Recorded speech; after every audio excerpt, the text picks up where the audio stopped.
Welcome to the SBDC's Business Blueprint, where we dive deep into the topics that matter most to you. I'm your host, Jeffrey Beckles, and we're addressing the question at the heart of Bahamian entrepreneurship. Are our local businesses truly benefiting from the Small Business Development Center? We've got a dynamic discussion lined up for you today with two esteemed guests who are at the forefront of small business development in the Bahamas. Joining me today are Samantha Roll, Executive Director of the SBDC, and Edison Sumner, Principal at Sumner Strategic Partners and past Director and CEO of the Bahamas Chamber of Commerce and Employers Confederation. Together, they'll shed light on the SBD's impact, opportunities for growth, and the evolving landscape of small businesses in our nation. Welcome. Good to have you both. Thank you. In this riveting conversation, we'll explore the SBDC's role in fostering local entrepreneurship, discuss success stories, and critically examine the challenges and opportunities that lie ahead. So let's uncover the real story behind the SBDC's efforts and their influence on Bahamian businesses. Let's get started in this conversation. Now, Samantha, the SBDC is rapidly approaching 10 years, a decade of existence, established in 2016.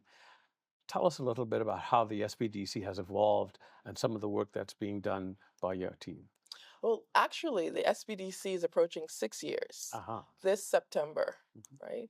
And so, the initial construct of it was all about how do we now empower micro, small, and medium-sized businesses in the Bahamas. And so SBDC was structured to not only provide funding or access to capital, in which we do, but it was also structured to make sure that businesses have an avenue or a place to come where they can get that educational, entrepreneurial training, to that capacity building, where they can get the access to mentorship, right? So you have those who have come before, who have journeyed on, who have failed. And so talking about failings is just as important about, in talking about success as well. So the SBDC is to equip, is to empower, is to help to find funding, and provide any other additional support just to make sure that micro, small, and medium-sized businesses thrive in the Bahamas. Now, Edison, as someone who has been involved with small businesses for many years, how have you seen the landscape evolve, change? What are some of the tangible benefits that you've seen in your interactions with small businesses? Yeah. So I think first, let me say that I think that the introduction of the SBDC has proven to be a wonderful addition to the ecosystem of doing business in the country. And the SBDC has brought with it a level of business interventions, business support services that was not there before.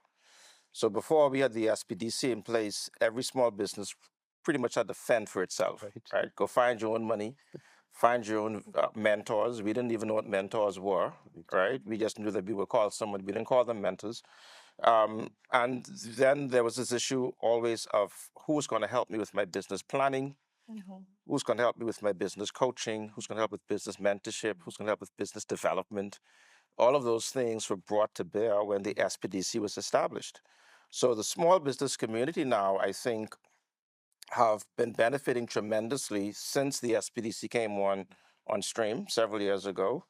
And I think that the way that we see this moving forward is that they continue to provide this level of support for small business community, not only in the area of providing access to funding through whether it's debt or equity, but now we've got this issue where the SBDC is able to actually offer these grant funding facilities, whereas before we had several government ministries who were identifying small grants for different kinds of projects and opportunities.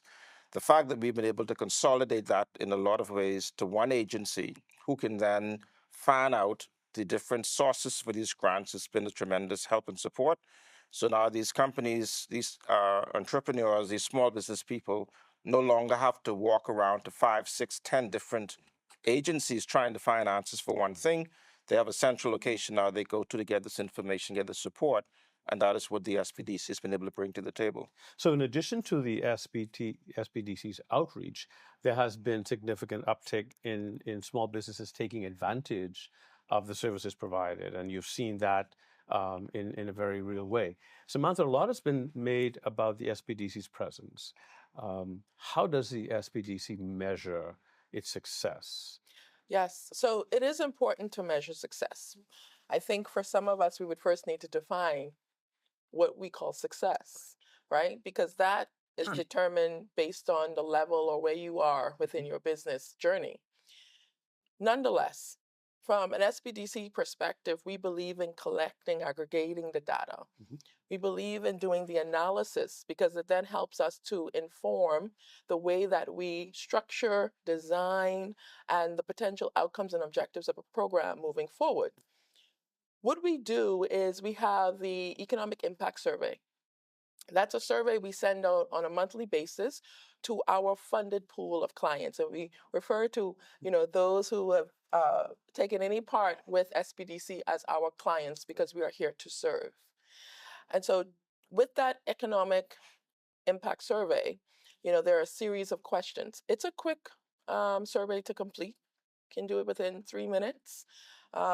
It helps us to measure, based on the funding provided, across a number of things, whether it is employment, and that is based on from one, company having perhaps 1 to 2 team members or staff to perhaps expanding to 3 or 4 or 0 to 1.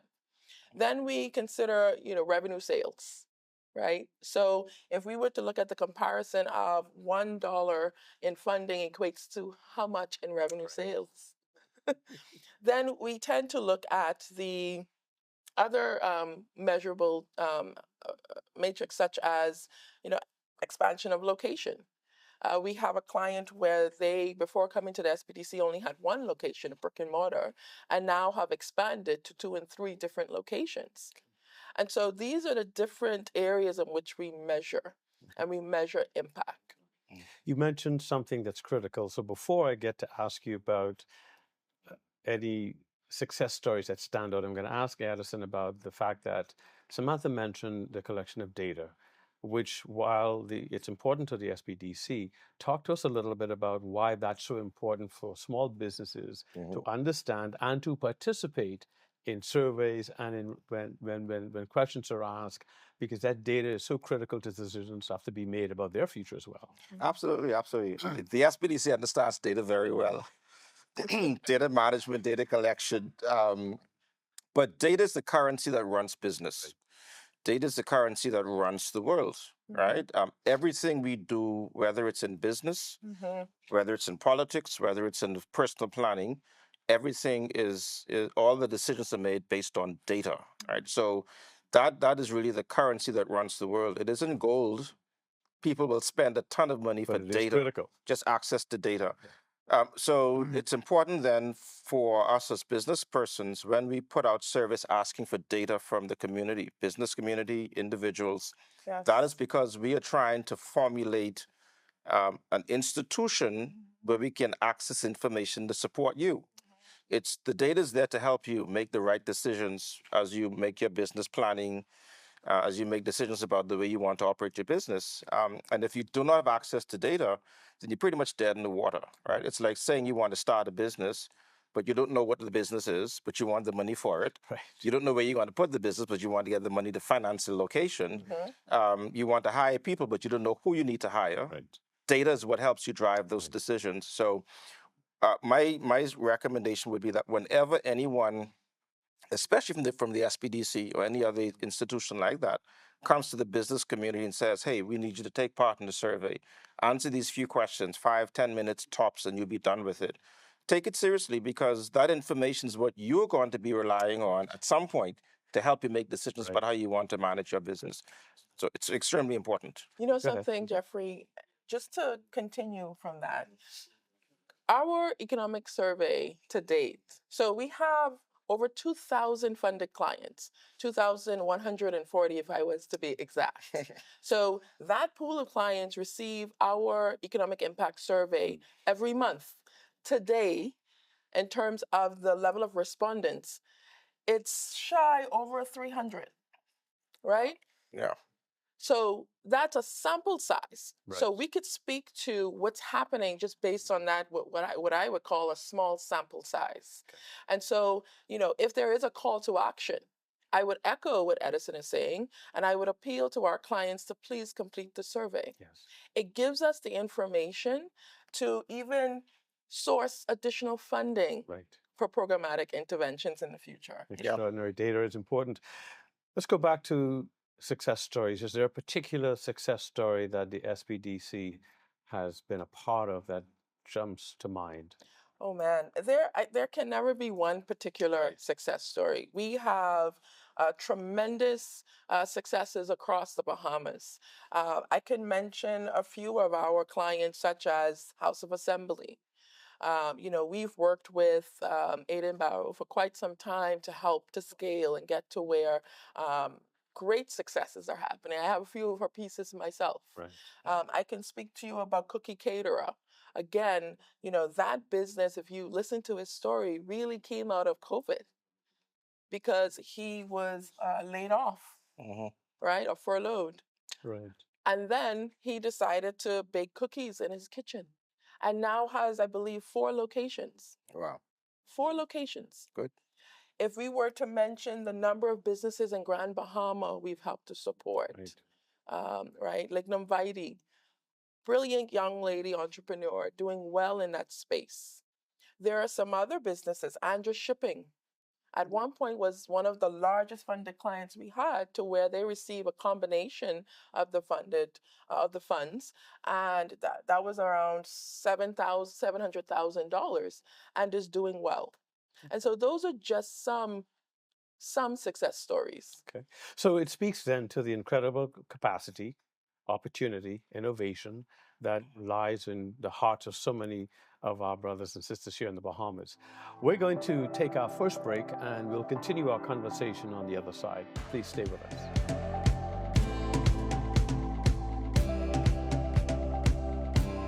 Beginning Monday, September 16th, it's the new lineup of ZNS News and Current Affairs, 6 p.m. It's What's Trending, Lifestyles in the Afternoon with Stacey Campbell Marshall, 6:30. We head to the north for the Bahamas Tonight Northern Edition, 7 p.m. It's the Bahamas Tonight National Report, followed by the Bahamas Tonight Access, now at 7:30. Then at 8 p.m., your nightly news analysis show, The Rundown, with Clint Watson, and 11 p.m., the Bahamas Tonight at 11 with Royston Jones. It's a full lineup of the new ZNS, and it starts Monday, September 16th. Only the sun covers the Bahamas better. Welcome back to the SBDC's Business Blueprint. We're here with Samantha Roll and Edison Sumner, and we're enjoying this conversation about the work and the impact of the SBDC. We're delving into how the SBDC's impact has been felt in Bahamian businesses and what's next for small business enterprises in the Bahamas. With any good thing that we have done, and the SBDC has done tremendously well, there's also criticism and challenges that come along with it. What are some of the challenges that you've had in your feedback from your clients? Yeah. So I can tell you, as the SBDC has evolved, you know, we're in that 6-year mark. Certainly the challenges as well as the triumphs have shifted and changed over the years. And so currently we face challenges around limited resources, particularly around our grant funding. We've had some challenges in making sure that we enhance, you know, our awareness, public awareness of our programs when they're about to launch, when they launch, hosting information sessions to discuss and highlight some of the requirements of the programs. We've had challenges where even after we've announced, and we always publicly announce grant funding in particular, to where persons feel disengaged or discouraged or disappointed, perhaps, because they weren't one of the awardees. Understandably so. However, again, one of our latest programs, we would have captured or, got 344 applications with a funding ask of $3.5 million. And while, there may be some merit to fund all of those applications, we simply just do not have the resources to do so. But if we're really talking about ensuring that businesses thrive, the other part of that too is there has to be a submission of businesses that are viable. And so I think that's another challenge that we have. How do we make sure that we are helpful, but then also very truthful? Because not every business idea or concept is viable. Quite true. And so I think those are some of the challenges. I think to some degree, the public may have this view of they see the success story, so they see the end perhaps of an entrepreneurial journey, but they don't really truly grasp how persons have navigated through that journey, how many no's they may have experienced. The fact that being an entrepreneur is not something light or for the faint of heart. And so I think those are some challenges that we have. And so when that happens and persons are not afforded the grants, we tend to get the question of the validity of our process. Right. So education then becomes a critical part Absolutely. of what the SBDC has to do. Absolutely. Now, Edison, you've been working with small businesses. You've obviously worked in partnership with the SBDC. From your perspective, outside looking in, I would just use that expression. What's some of the feedback you've heard that can help us strengthen what we do at the SBDC? Well, I think it's also a case from some of the partnerships that I've worked on with SBDC, right? So, for example, working also with the Venture Capital Fund, right? Works very closely with the SBDC. One of the observations that I've had is that anyone in support to what Sam said, is that anyone who actually submits an application thinks they should be funded, right? So it's almost like this kind of an attitude that because I submitted an application for funding, it means that I'm going to be funded. It's going to be a yes. Yes, and that I should not be denied. The other major concerns that I have, that I see people, the responses has been that if you got funding from an institution like the SBDC or even through partnership with a venture fund, and if I become delinquent on that payment, it's government money anyway. So why should I have to pay it back? Right. So there's this whole issue of the lack of accountability from some of the clients who receive funding, and this expectation attitude that if I got the money from the SBDC or any of its partners, because they perceive that it's government money, that they're entitled to this money. Right. But then what a lot of people don't understand is that the SBDC is held to a very high standard of accountability. True. They have to be audited every year, as do other institutions. They've got to give an account for all the money that passes through that agency, whether it's through grant funding or otherwise. So it's going to be a case where, again, for education, that you have to manage the expectation of your clients and let them know that not every time you submit an application means you will automatically be funded. The project has to be bankable. Viable and bankable. So it's really a matter then of managing expectations. Then that too comes with this reality that that attitude that persists in some applicants don't appreciate the fact that that has medium and longer term ramifications, because if they don't pay it back now, the SBDC is on the hook, which means that eventually their well will run dry. Yeah. And so it's really important for applicants to understand that. But you mentioned something that was equally as important, and you talked about the venture fund. Partnerships obviously play a significant role in the success, in the construct of the SBDC. Talk to us a little bit about the partnerships and the value that has brought to your success thus far. For the SBDC, our partnership pool, our collaboration, our partnership ecosystem really is the bedrock of what we do and how successful we are and can be in the future. Again, from year 1 to year 2 of the SBDC, now in year 6, we have certainly evolved in the right direction.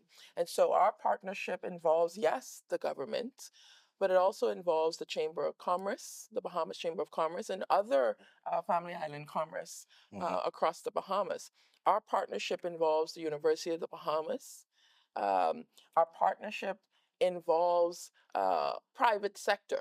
Right. So private companies that are a part of what it is that, again, where there's mutually beneficial objects or outcomes to obtain. Right. And so we have partnered with cruise lines, we have partnered with multilaterals.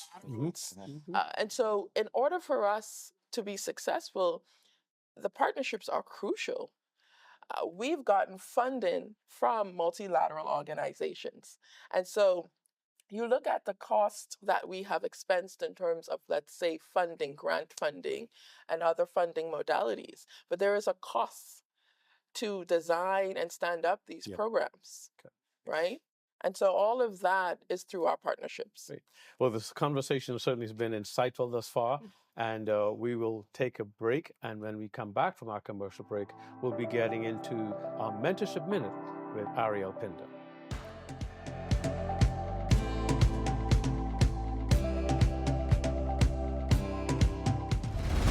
Clint Watson has been the trusted voice of journalism for over 2 decades. He is your first choice for hard-hitting discussions, your best choice for current affairs issues and investigative journalism. It's time to start the journey of relentless journalism. It's time to start the journey of facts over fiction. It's time for the Rundown with Clint Watson here on ZNS, where only the sun covers the Bahamas better.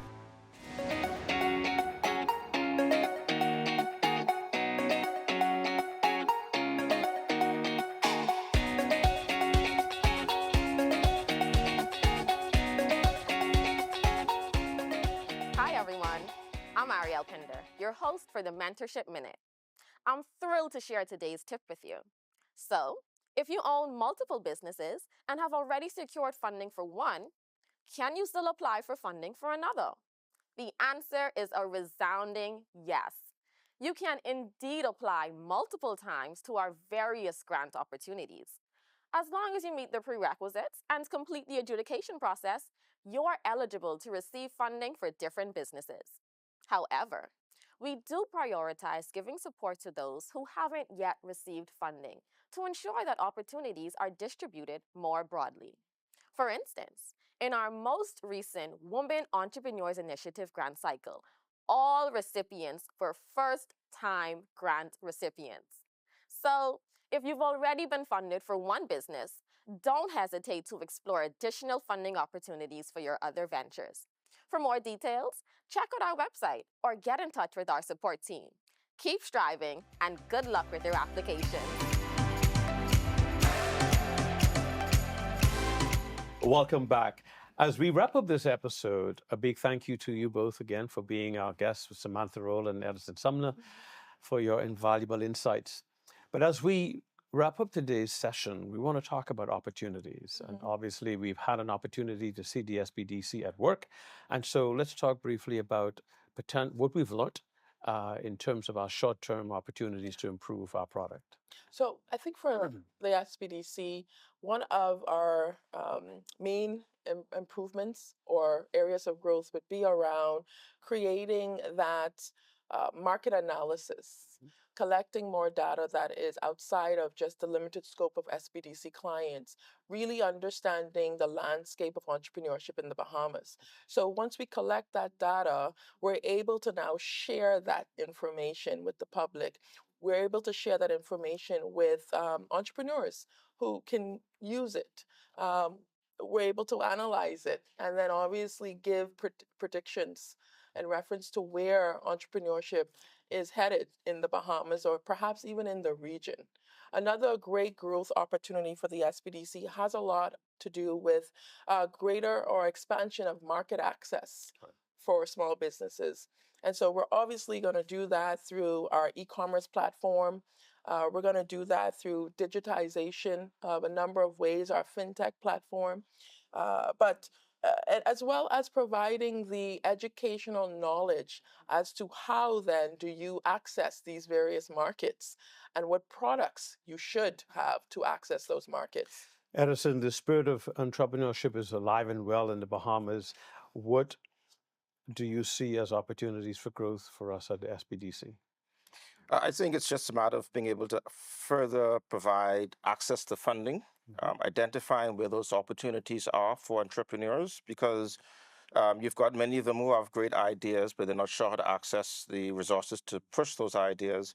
And I think that if we can improve on our mentorship program for entrepreneurs, because a lot of them might have the skill set for the craft that they want to create, but they lack the business acumen to run an actual business. So if we can improve upon the mentorship program, providing more facilities for entrepreneurs to be trained in business management, right? Simple things to do with bookkeeping and accounting, etc. But I believe that if we can provide those kind of facilities to further enhance the level of preparedness for entrepreneurs, not only to access financing, but how to manage a business after they would receive those fundings for the businesses, would go a long way in developing our entrepreneurial class in the country. Well, we thank you so much again. We've certainly gained a deeper understanding of the SBDC's role, the challenges it faces, and the exciting opportunities that lie ahead. For all of our viewers who are entrepreneurs or aspiring business owners, we hope that this discussion has provided you with useful information and some inspiration. Thank you for joining us on the SBDC's Business Blueprint. Until next time, keep striving for success and stay engaged with the vital conversations that shape our community. We'll see you again soon.